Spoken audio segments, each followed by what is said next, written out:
The fact that the federal government said $600 for everybody, that is a recognition by the government that all of these people should have gotten a full fair minimum wage as employees of their employer with tips on top of that. That is a recognition that that is what should have been happening all along. She's an author, activist, and president of the labor rights group One Fair Wage. Please welcome back to Love It or Leave It, Saru Jayaraman. Thanks for having me. Welcome back. At Crooked, we've been raising money for One Fair Wage through our coronavirus relief fund. Can you tell people what One Fair Wage is and what it's advocating for right now? Sure. I think it's important, if it's okay, to take a step back before coronavirus. It's interesting how coronavirus is laying bare so many of the problems in our society and economy prior to coronavirus. So just a minute of where we were prior. The restaurant industry is one of the largest and fastest growing private sector employers in the United States. We almost hit the 14 million worker mark before coronavirus. And even beyond the restaurant industry, so many other service and tipped sectors of our economy, nail salon workers, car wash workers, Uber, Lyft, and Instacart, DoorDash workers, all of these workers tipped and relying on the fluctuating nature of tips to survive and feed their families. In the restaurant industry and with a couple of other industries, these workers actually received a sub-minimum wage of just $2.13 an hour at the federal level. It's a literal legacy of slavery, this absurdly low wage, and it's a source of terrible sexual harassment for a majority female workforce. These were workers who, before coronavirus, many of them are single mothers, would tell us, I get tips at the restaurant. I call it living tip to mouth, because they would say, I get tips at the restaurant. I use that to feed my kids. My meal comes from going to work. When I go to work, I eat family meal. That's how I eat. But the tips are to feed my kids. And so you can imagine living on a $2 wage plus tips, getting laid off. And now you're talking about an industry of 14 million. We estimate that 4 or 5 million have already lost their jobs, and another 7 or 8 million are teetering on the brink. And if you were living like that, tip to mouth, until the 13th, which is when a lot of New York and California restaurant workers lost their jobs, on the 14th, 15th, maybe you had a little bit of tips left over to feed your kids. Come Monday, the 16th, you have absolutely nothing. And the vast majority of these workers are ineligible for unemployment insurance, either because of their immigration status or because they actually just didn't work enough hours in the restaurant or enough time in the restaurant to qualify for unemployment insurance. The very small minority of those that are eligible for unemployment insurance, it's measured on a $2 wage plus tips or a sub-minimum wage plus tips, which is nothing. Particularly if you got cash tips, unemployment is not going to be a real measure of what you earned. And so it's not going to be survival wages at all. I think we're going to be seeing depression era levels of starvation at this point. So what is One Fair Wage doing right now to help those people? We're doing, I would say, 3 different things. One is that we've launched this fund, and thank you so much to Crooked Media for supporting it and for raising money for it. We launched the fund on Monday, March 16th. We've hit almost 100,000 workers who've applied for relief. We're getting checks or PayPal or Venmo payments out to them as quickly as we possibly can. We're doing amounts of $213 per person, which may not sound like very much, but for a single mom working at IHOP in Indiana, it's enough to get groceries for her kids for a couple of weeks or a month until hopefully some other help kicks in or we're able to do another round of payments. So we deeply appreciate everybody who's given to that fund. We've lined up an army of 500 volunteers to call through that list of 100,000 and organize those folks to screen for need, to organize them into One Fair Wage, and to register them to vote, and to organize them into big teletown halls. We're doing a huge teletown hall with Senator Kamala Harris on Tuesday. We're doing more with other legislators after that, because it's time to lift up these workers' voices and say, you know what? We're in trouble now, but this is not the way it ever should have been. We should have been getting a livable wage that would have allowed us to save or get more unemployment insurance now. So that's one strand of what we're doing. The second strand of what we're doing is talking to legislators and policymakers and saying, Unemployment insurance should not be measured on a $2 wage or a $3 or $4 wage. We should just assume everybody got 15 with tips on top, and we should make it universal for everybody, because that's what we need right now. We're also fighting for, things like everybody else is fighting for, paid leave and all of those things.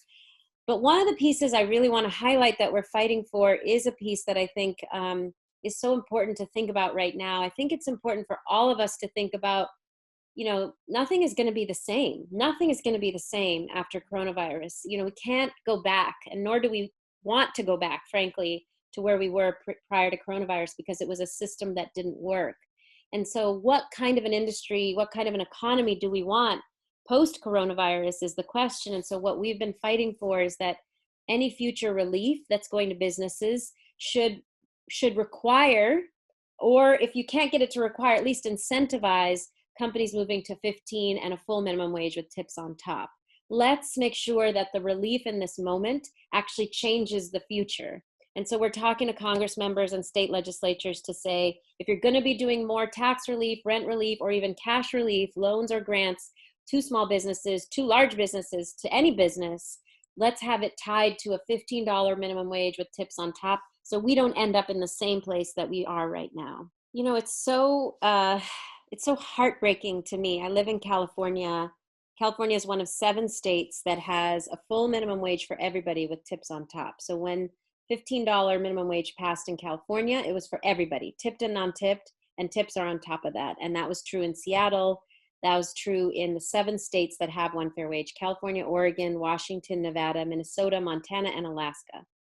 Now, in the 43 states, including New York and Massachusetts and DC, all these blue states, progressive states even, that have a sub-minimum wage for tipped workers, think about it: servers, bartenders, bussers, delivery workers who get that sub-minimum wage, nail salon, car wash workers who get that sub-minimum wage in those 43 states, are now going to get unemployment insurance at 1/5 or 1/6 or 1/7 the rate of their counterparts in California doing the exact same jobs. So a server, bartender, car wash worker in California would have gotten a $15 plus tips on top. Unemployment insurance is measured on that. That same worker in New Mexico or Arizona next door, or across the country in Massachusetts or New York, is going to get a fraction of that, because our system is so messed up, because these workers in these other states never had what workers in California do. And so, it seems so ridiculously reasonable. And in this moment, I can't tell you the number of even employers who've come to us and said, you were right and we were wrong on this issue, because they're seeing the destitution of these workers the next day that have nothing to live on, and that are screwed, and that are getting 1/5 of what the workers in California are getting for the same job. So a more equitable system would simply be for the country and Congress to follow what California and the 7 states already do, which is say tips are too variable. They need to be an extra or a bonus, as they were always intended to be from feudal times. That's what a tip was. They're not ever intended to be the wage itself. Making it the wage itself is why you've got now literally millions of people who I think you're going to see in the streets looking for food for their kids. Do you think it's possible in the next wave of relief that may come out of Congress to help workers who are tipped workers get the level of unemployment insurance that they need? Do you think that's a possibility? Is it a political possibility to you? Well, actually, we did have a big victory with the last package, that in terms of the federal relief that's going to be from package 3, unemployment insurance is going to be $600 for everybody across the board, regardless of that tip minimum wage. It's the state unemployment insurance that you might get on top of that that's going to be so widely variant and so much less for tipped workers than for everybody else. So at the federal level, I have to give thanks to Senator Gary Peters, who did that from Michigan. He's been working on unemployment for a long time. They did actually make sure the federal package out of the stimulus package out of package 3 did include everybody at a standard rate. What we need now in package 4 is, rather than bailing out all these huge companies, restaurant companies, for practically nothing with no strings attached, what we need to see in package 4 is some strings attached. What we need to see in package 4 is that companies are required in package 4 that the way they get relief is by committing to 15 and one fair wage going forward. We need as the left to put a stake in the ground and say we're never ever going back. You can't go back to where we were because it didn't work. Even Andrew Cuomo, like a day or two ago, said there is no going back to normal. We're going to a new normal. Even Fast Company, this publication had an article titled "The Impossible is Now Possible," because companies are suddenly starting to realize that what we had before didn't work. And so the way that we as the left need to put that stake in the ground and say we're not going back is to say, if there is going to be relief right now, it's got to be future forward relief. It's got to be relief that says the new economy we're going to see after coronavirus is going to be different. It has to be different. We demand that it be different. And we're not going to provide relief unless it is different.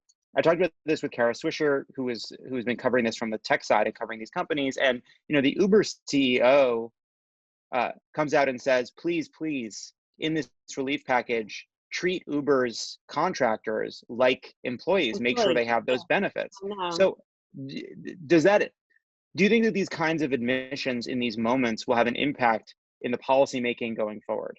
That is exactly my point, is they don't want it to, but we can make it so. I mean, look, the fact that the federal government said $600 for everybody, tipped workers, Instacart workers, DoorDash workers, Uber, Lyft drivers, $600 per week for everybody for unemployment insurance.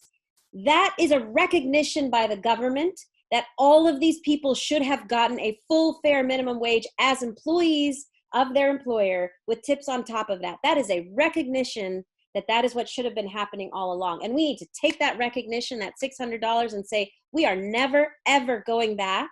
We're never going back to a sub-minimum wage. We're never going back to independent contractor status for millions of workers who are employees. You've now admitted that these workers are employees who deserve a full minimum wage with tips on top. Therefore, that's how we want to see policy going forward. And on the other side, they're going to say, oh, we've been struggling through this crisis. We can't pay more.